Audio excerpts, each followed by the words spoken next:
Hello भक्तों, राधे राधे। आज मैं आपको बताऊंगी कि राम जी को 14 वर्ष का ही वनवास मिला था। तो आइए जानते हैं इस वीडियो के माध्यम से। कहा जाता है कि एक बार माता कैकई की राम ने आंखें बंद कर दी थी, ऐसे मूंद दी थी। तभी कैकई माता ने राम से कहा कि राम, तुम मेरी आंखें क्यों मूंद रहे हो। तभी राम ने कहा कि माता, मैं आपकी आंखें तभी छोड़ूंगा जब आप मुझे एक वरदान दे दोगे। तभी कैकई ने कहा कि राम, तुम बिना आंख मूंदे भी तो मुझसे कोई वरदान मांग सकते हो। मैं तुम्हें कुछ भी देने के लिए तैयार हूँ। अगर तुम कहो अपनी माँ कैकई से तो वह अपना कलेजा निकाल करके भी तुम्हें दे सकती है। क्यों? क्योंकि मैं तुमसे बहुत प्रेम करती हूँ राम। मैं तुम्हारे बिना एक पल भी नहीं रहना चाहती हूँ। अगर तुम चाहो तो मैं तुम्हारे लिए अपने प्राणों की बलि दे दूँ। तुम एक बार मांग कर तो देखो राम। तभी राम ने कहा कि माँ, मुझे संकोच हो रहा है, मुझे नहीं लगता कि आप मुझे ये वरदान दे सकती हैं। तभी कैकई ने कहा कि तुम दशरथ की पत्नी से मांग रहे होते तो हो सकता है कि मैं तुम्हें दे सकती थी या नहीं दे सकती थी, लेकिन तुम अब राम की माँ से मांग रहे हो, जो मर्यादा पुरुषोत्तम राम है, जो मेरे बहुत ही प्रिय राम है, उनकी माँ से मांग रहे हो। तो ऐसा हो ही नहीं सकता कि राम की माँ किसी को कुछ ना दे सके। राम की माँ राम के लिए कुछ भी कर सकती है। तभी राम ने माता कैकई से कहा कि इसमें आपका सुहाग भी उजड़ सकता है, सोच लो माँ। तभी माता कैकई ने कहा कि मैंने सोच लिया, मैं अपने सुहाग तक की बलि चढ़ाने के लिए तैयार हूँ, लेकिन अपने राम को खुश करना चाहती हूँ। तुम बताओ राम, तुम क्या चाहते हो। तभी राम ने कहा कि माता, तुम सोच लो, आज मैं आपसे कुछ ऐसा मांगने जा रहा हूँ जिसके देने के बाद में कोई भी संसार में आपके बारे में अच्छा नहीं कहेगा।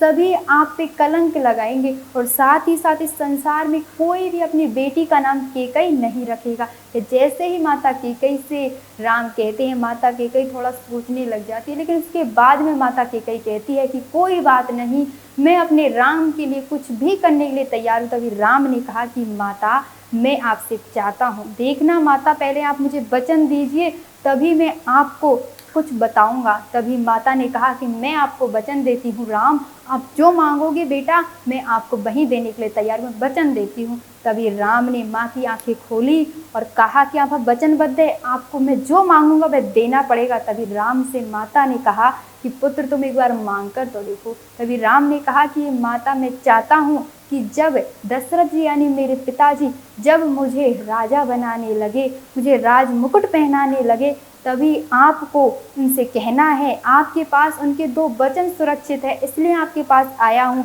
और किसी के पास इतनी ताकत नहीं है कि वह दशरथ जी से कह सके, यानी मेरे पिता से कह सके। तो आपके पास मैं इसलिए आया क्योंकि आपके पास उनके 2 वचन सुरक्षित है, इसलिए आपके पास आया हूँ। तभी राम से माता ने कहा, तुम कहो तो सही, एक बार कहकर तो देखो, उस पर भरोसा तो करके देखो। तभी राम ने कहा कि माता, मुझे 14 वर्ष का वनवास चाहिए और भरत जी को राज तिलक करवाना मेरी इच्छा है। तभी राम जी से माता कैकई ने कहा कि तुमने क्या मांग लिया। हे पुत्र, मैं तुम्हारे बगैर एक क्षण भी नहीं रह सकती हूँ। आज तुमने 14 वर्ष का वनवास मुझसे मांग लिया है। तभी माता कैकई की आंखों में आंसू आ जाते हैं। तभी माता कैकई कहती है कि तुम मुझसे इतना दूर क्यों जाना चाहते हो पुत्र, मुझसे क्या गलती हो गई, तुम बताओ तो सही। तभी राम जी कहते हैं कि माता, आपसे कोई गलती नहीं हुई है, लेकिन मेरा जन्म इस धरती पर इस संसार का कल्याण करने के लिए हुआ है। आप नहीं चाहती है कि आपके पुत्र का जो प्रताप है, आप नहीं चाहती है कि आपके कुल का, इस सूर्य वंश का, इस सूर्य जैसे वंश का, इस रघु कुल का जो प्रताप है, तो चारों तरफ पताका की तरह लहरे, आप नहीं चाहती हो। तभी माँ ने कहा, मैं चाहती तो हूँ, लेकिन अपने राम को 14 वर्ष के लिए अपने आप से दूर करना नहीं चाहती हूँ। तभी राम ने कहा कि माता, मेरा जन्म ही इसलिए हुआ है कि मैं पापियों का संहार करूँगा और भक्तों को दर्शन दूंगा, इसीलिए मुझे अपने भक्तों को दर्शन देने के लिए 14 वर्ष का वनवास चाहिए और एक पापी का संहार करने के लिए 14 वर्ष का वनवास चाहिए। तभी माता ने कहा, ठीक है।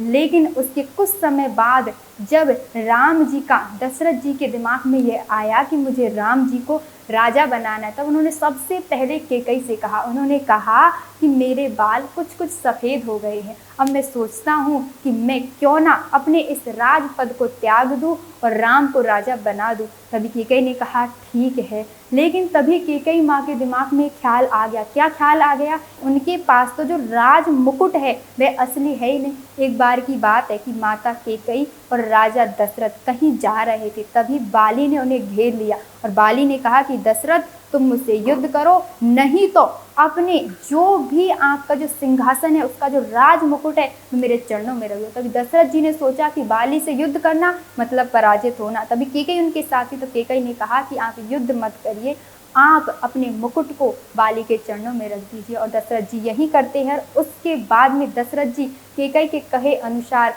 कहते हैं कि मैं दूसरा एक मुकुट बनवा लेता हूँ। उसी के जैसा एक नकली मुकुट बनवा लिया जाता है। उसे पहन कर के दशरथ जी अपने अयोध्या में आते हैं। लेकिन किसी को पता ये बात नहीं थी, लेकिन सिर्फ केकई माता को पता थी।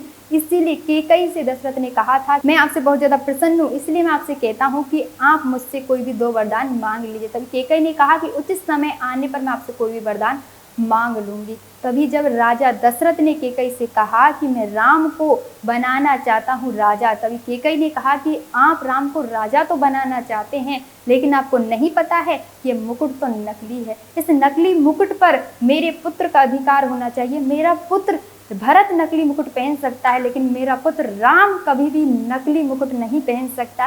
वो राम है, वो मेरा प्रिय पुत्र है, वह बहुत ही अच्छा है, वह मर्यादा पुरुषोत्तम है, वह कभी भी नकली मुकुट नहीं पहन सकता है। और जो लोग ये कहते हैं कि केकई बुरी थी या केकई ने राम जी को वनवास दिया था, लेकिन इसमें राम जी को वनवास नहीं दिया था केकई माता ने, बल्कि राम जी को केकई माता ने अपने सिंहासन को वापस, अपने राज मुकुट को वापस लेने के लिए बाली के पास भेजा था, यानी वनवास भेजा था। कहा जाता है कि राम जी ने ही बाली को मारा था, सुग्रीव से उसकी हत्या नहीं हुई थी। राम जी ने धोखे से बाली को मारा था और तभी उनका जो मुकुट है वह राम जी ने ले लिया था। राम जी वनवास मुकुट लेने के लिए गए थे माता केकई के अनुसार तो। और कहा जाता है कि माता केकई ने राम को 14 वर्ष का ही वनवास इसीलिए दिया। माता केकई राम जी को 15 वर्ष का वनवास दे सकती थी, 13 वर्ष का वनवास दे सकती थी, 16 वर्ष का वनवास देती थी, लेकिन उन्होंने राम जी को 14 वर्ष का वनवास इसीलिए दिया क्योंकि उस दिन से लेकर के ही 14 वर्ष ही थे रावण के जिंदा रहने के